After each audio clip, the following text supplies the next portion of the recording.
Joko Widodo mengapresiasi kinerja PT Pos Indonesia dalam menyalurkan bantuan sosial. Bantuan sosial yang sudah disalurkan oleh PT Pos Indonesia itu BLT BBM dan BLT minyak goreng.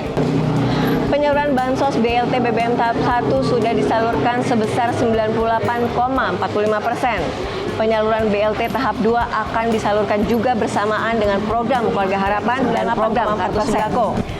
Penyaluran bantuan ini juga dilakukan di daerah 3T, tertinggal, terpencil, terdepan. Seperti apa mekanisme yang akan dirancang oleh PT Pos Indonesia sehingga penyaluran ini bisa sampai dan diterima oleh masyarakat.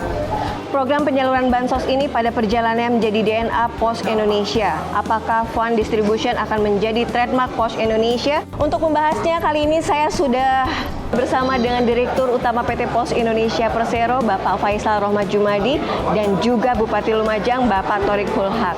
Pak, seperti kita ketahui, hari ini kita langsung ada di lokasi pengungsian, Pak. Nah, saya ke Pak Faisal dulu. Pak, Pos Indonesia menyalurkan bantuan. Yang pertama itu ada bantuan BLT BBM dan juga ada bantuan BSU. Bisa Bapak jelaskan, Pak, bantuan itu seperti apa?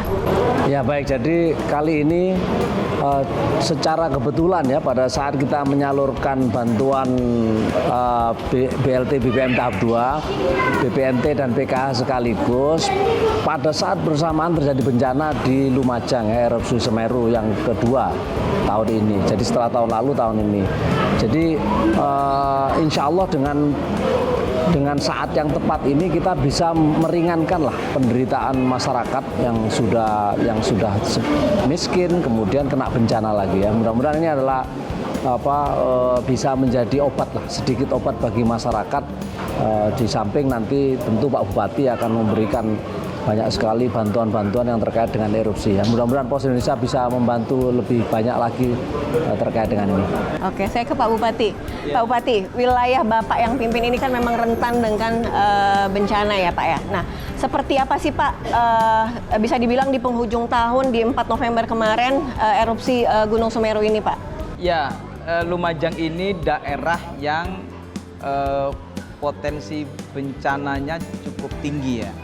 Kita punya gunung, kita punya laut selatan, kita ada area sungai yang dari berbagai sumber mata air, ada kawasan pegunungan.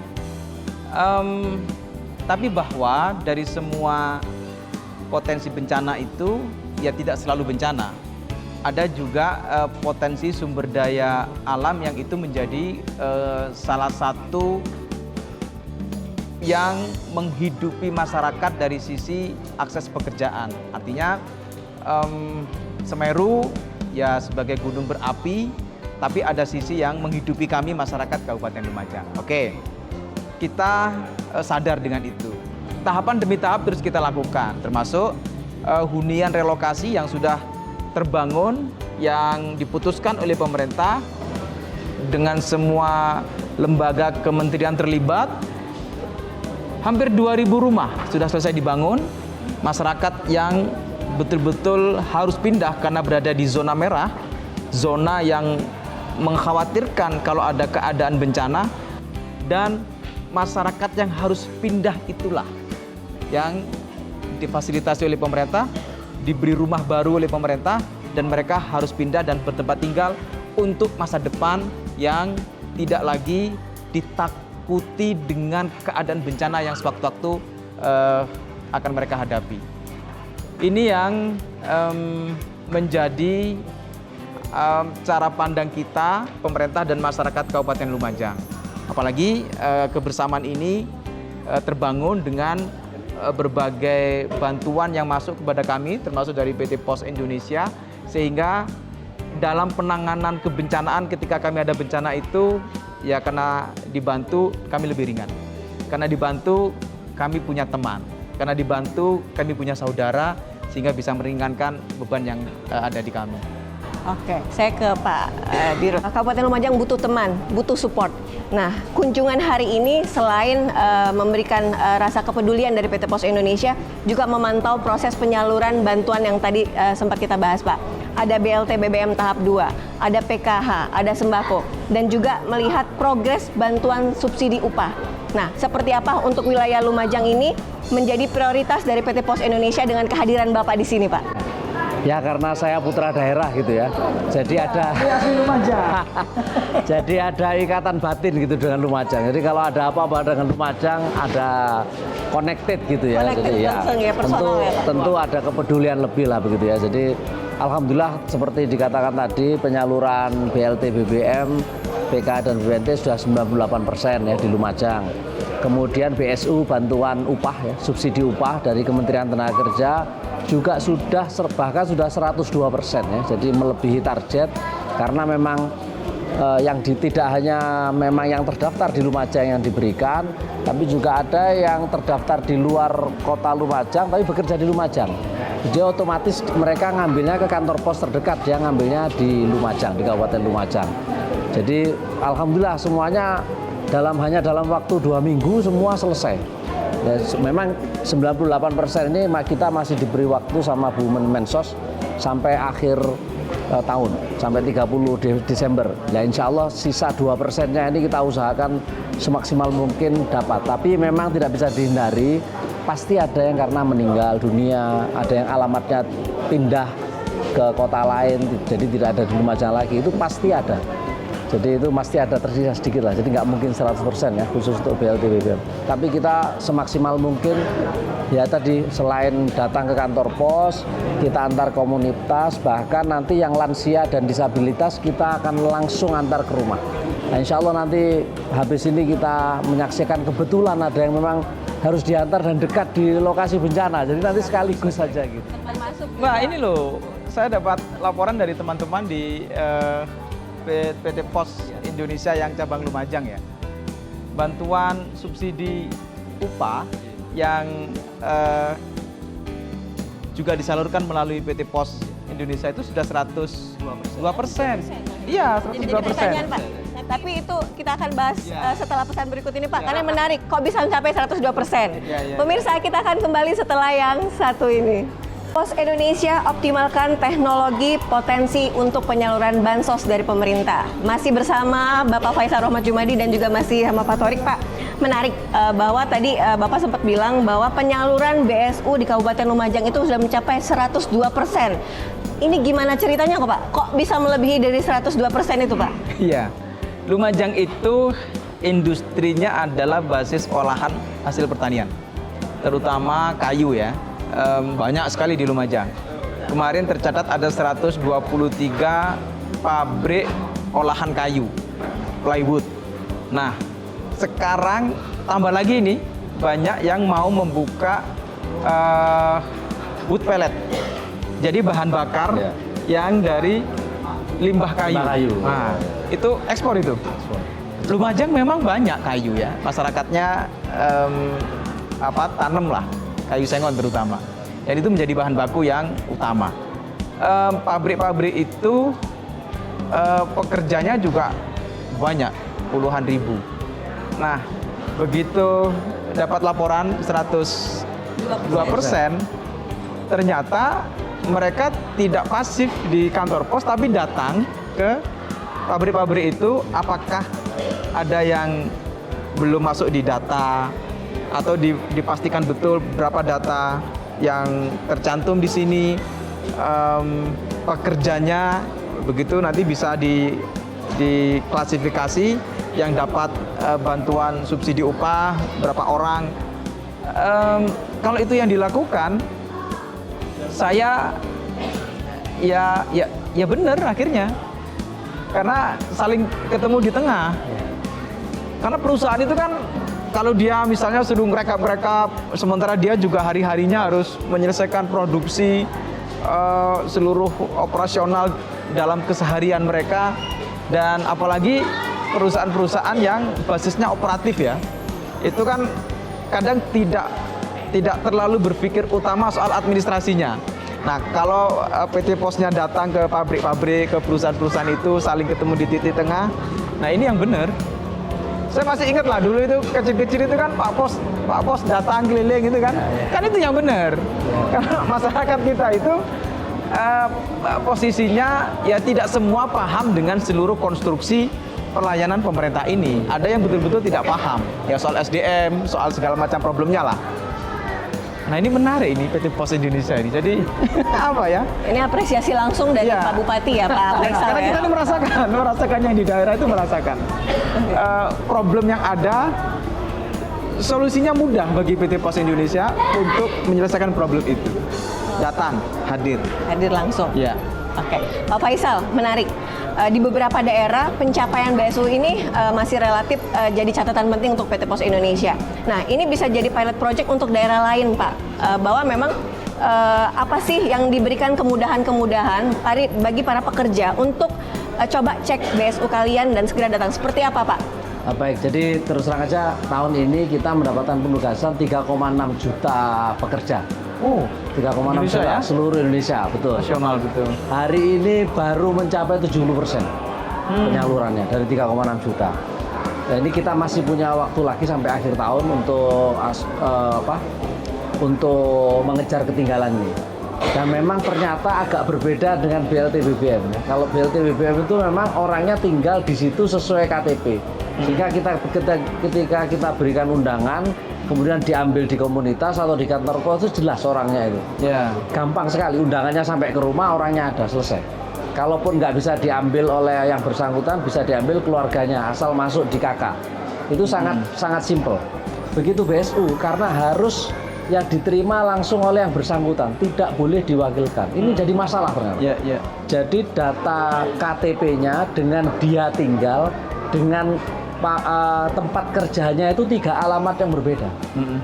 Nah ini yang rupanya cukup menyulitkan, sehingga kami di seluruh kantor pos seluruh Indonesia harus saling menukarkan data. Jadi kalau kita dapat keterangan dari perusahaan, terutama perusahaan outsourcing ya, perusahaan outsourcing itu semua pegawainya dibayarkan BPJS-TK-nya terpusat. Sementara orangnya ada di mana-mana. Ya, ya. Nah, jadi begitu kita dapat data, oh ternyata di Kalimantan, di Nusa Tenggara Timur, di Jawa Timur, di Jawa Barat, kita broadcast ke kantor pos yang lain. Itu data itu. Nah, oleh kantor pos yang itu baru kemudian dicari orangnya ini. Di mana alamat Nah, perusahaan. mekanisme begini ini tuh loh. Itu nggak bisa, Pak. Itu kan mekanisme yang bisa diselesaikan oleh PT Pos. Iya. Yang nggak bisa oleh unit Oleh beberapa institusi lain ya. Iya. Karena penyaluran pos itu variasinya atau alternatifnya, Iya. itu banyak sekali. Banyak sekali. Dia sesuai dengan kebutuhan daerah-daerah Ya, dan kebutuhan masyarakatnya ya daerah. Pak. Betul. Sekarang pertanyaannya begini sederhana. PT Pos itu kalau ditanya melayani hadir langsung, itu kan sudah terlatih. Iya, sudah. Melayani hadir langsung itu loh. Iya. Datang ke depan Mengantar. rumah, ya nganter. Kan kalau dulu nganter surat ya. Iya. Ya zamannya pacaran-pacaran dulu kan nganter-nganteran surat ini. Nah, Kalau sekarang mengantarkan bantuan berupa uang Nah. tunai ya Pak ya. tapi kan bahwa cara kerja itu sudah terlatih itu Iya. yang itu menyelesaikan problem yang hari ini kita betul-betul harus langsung bisa ketemu orangnya, keadaannya sesungguhnya. Iya. Oke, baik Pak. Berarti mekanisme ini yang sudah dilakukan oleh PT Pos ini sudah menjadi harapan dari pemerintah daerah, khususnya di Kabupaten Lumajang. Saya bayangin ya, ini bayangin aja Pak Dirut.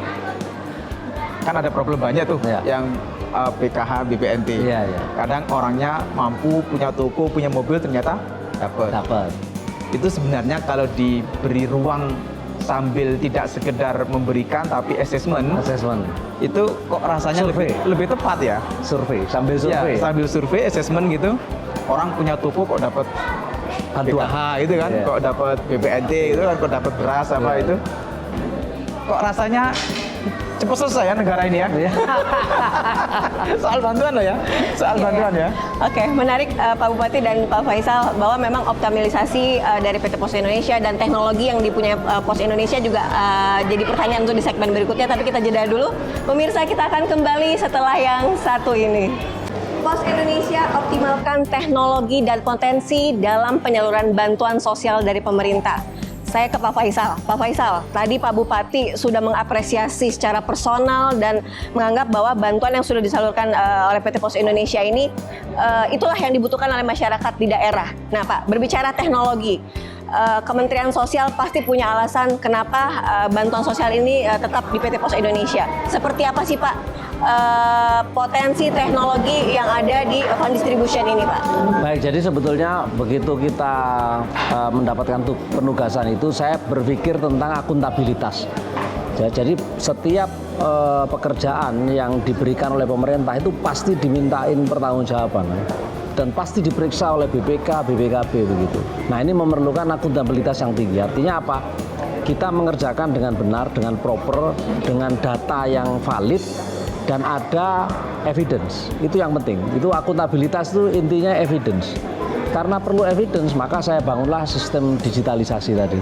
Jadi kita bangun platform untuk penyaluran bantuan sosial berbasiskan core giro sistem yang kita miliki. Nah, kemudian kita buatkan mobile apps untuk membantu seluruh petugas melaksanakan tugas tadi dan mengumpulkan bukti evidence tadi. Jadi udah pakai itu? Sudah. Pakai apa? Sudah mobile apps. Iya. Digital, jadi iya. Mereka pegang handphone. aplikasi itu? Iya, pegang handphone. Ya. Petugasnya, kemudian orang yang menerima itu difoto. Iya. Ya pertama dicocokkan dulu, Pak. Dicocokkan antara KTP-nya dengan orangnya, atau kalau bukan orangnya dengan kakaknya. Kemudian diberikan uangnya. Jadi itu KTP-nya difoto. Foto yang pertama, foto yang kedua orangnya dengan uangnya, dengan KTP dan kakaknya difoto, dan geotagging, koordinatnya di mana. Nah, kemudian rumahnya juga difoto. Jadi itu yang susah di institusi lain itu. Nah, itu betul. Jadi karena fisik, ya karena fisik rumahnya difoto sehingga evidence itu jelas. Alhamdulillah sampai hari ini sudah 2021-2022 kita zero temuannya. Hampir nol, Pak, oleh BPK. Kita diapresiasi oleh BPK karena menggunakan teknologi digital dalam mengumpulkan bukti-bukti dan bisa ditelusuri. Makanya kita alhamdulillah oleh Kemensos semakin lama semakin dipercaya. Kira-kira seperti itu. Pak, berbicara teknologi. Nah, kalau Bapak lihat Presiden Jokowi sudah mengapresiasi kinerjanya Pos Indonesia. Nah, dari pemerintah kota sendiri, Pak, adakah sinergi yang akan kedepannya menjadi ini yang dibutuhkan oleh masyarakat Lumajang atau mungkin pemerintah daerah, sinergi apa ke depannya yang akan bisa berkolaborasi PT Pos Indonesia dengan Kabupaten Lumajang, Pak? Saya lagi lagi apresiasi lagi lah ini ke Pak Faisal. Betul, aplikasi itu memudahkan. Tapi kan orang mau membuat aplikasi itu kan juga harus punya konseptual dengan problemnya. Orang betul terima uang, tapi kalau sekedar terima uang, banyak lembaga lain yang bisa begitu, asal terima saja, tanpa tadi verifikasi yang menjadi validasi bahwa uang ini tidak sekedar diterima, tapi dipertanggungjawabkan. Itu keren itu. Nah, akhirnya saya lagi berkeinginan yang sudah sinergi dengan pemerintah daerah ini, nanti bisa include dengan sistem aplikasi yang ada di PT Pos Indonesia. Nah, soal nanti aplikasinya lokal nggak apa-apa, tapi itu menjadi cara pandang bagi kami, pertanggungjawabannya tuntas, bagi PT Pos pelayanannya maksimal. Saya ini kan sekaligus saya laporkan Pak Dirut, Kabupaten Lumajang itu punya program bantuan uang duka kematian. Jadi orang yang meninggal, mereka dapat bantuan 1 juta untuk bantuan terhadap keluarga yang ditinggalkan. Karena ada yang harus berdoa bersama dengan tetangga kiri kanannya. Nah, itu menjadi bagian dari program kita pemerintah Kabupaten Lumajang. Selama ini itu mekanisme validasi administrasinya kok rumit sekali begitu ya. Kan seharusnya saya ini begitu berkebijakan include nanti begitu dia dapat surat keterangan kematian, kan harusnya sudah selesai. Karena di situ sudah selesai tuntas soal akte kematiannya, soal kakaknya, soal KTP-nya. Ini kan mau saya gabungkan nih. Begitu sudah dapat santunan uang duka kematian, otomatis kakaknya dicabut, KTP-nya cabut, kan begitu. Nah, ini rumit sekali cari nggatukkan itu ya. Mempertemukan. Ya, mempertemukan ini, mempertemukan problem ini sehingga jadi lebih mudah.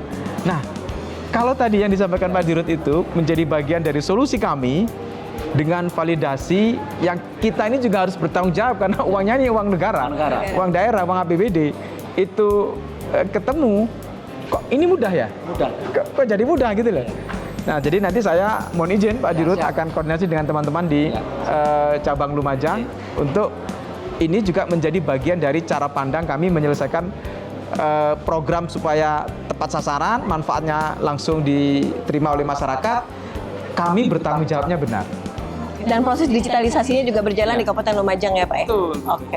Saya ke Pak Faisal. Pak, terakhir Pak, apa harapan Pak dengan adanya kolaborasi dengan pemerintah daerah, kepercayaan dari pemerintah pusat dan Presiden Joko Widodo bahwa Pos Indonesia menjadi DNA untuk fund distribution ini Pak? Ya, jadi saya pikir seperti saya bilang tadi, kenapa kita dipercaya dan mendapat apresiasi karena akuntabilitasnya jelas. Kami memberikan dashboard kepada Kementerian Sosial untuk BLTBB dan sebagainya. Kemudian juga memberikan dashboard kepada Kementerian Tenaga Kerja untuk penyaluran beasiswa secara real time dan transparan. Jadi setiap detik itu bisa dipantau berapa kenaikannya, berapa jumlah yang disalurkan, sampai detail datanya itu dapat dilihat. Oleh sebab itu nanti kerjasama dengan pemerintah daerah juga seperti itu. Misalkan penyaluran bantuan kematian, nanti Pemda dapat dashboardnya. Jadi dashboardnya jelas, uangnya tersampaikan, KTP-nya diambil, KK-nya diambil. Jadi kalau otomatis sewaktu-waktu ada verifikasi Pak Dirut. setiap saat.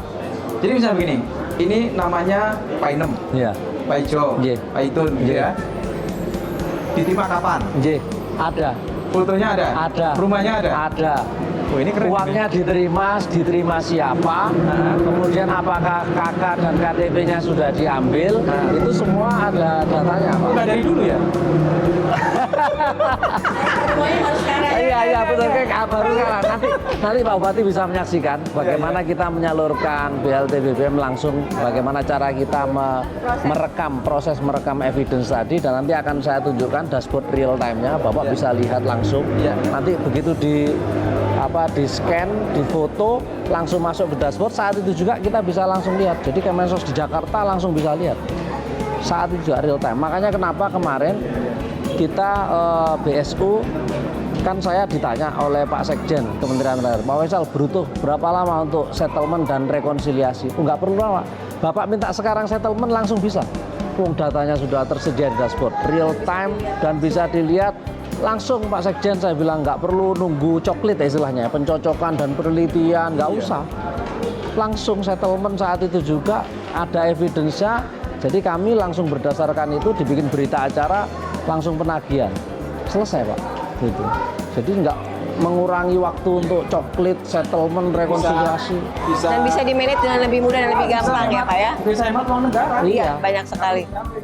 Terima kasih sekali lagi Pak Bupati dan Pak Faisal untuk obrolan kita hari ini. Semoga kedepannya sinergi yang dilakukan oleh dari pemerintah daerah Lumajang dan juga PT Pos ini bisa terrealisasi dengan baik, dengan apa yang menjadi harapan ke depan jadi lebih baik, dan hadirnya negara khususnya untuk di Kabupaten Lumajang dengan proses penyaluran BLT BBM, PKH, sembako dan besok juga berjalan dengan baik. Terima kasih sekali lagi. Pemirsa, demikian bincang-bincang kita kali ini. Sampai jumpa.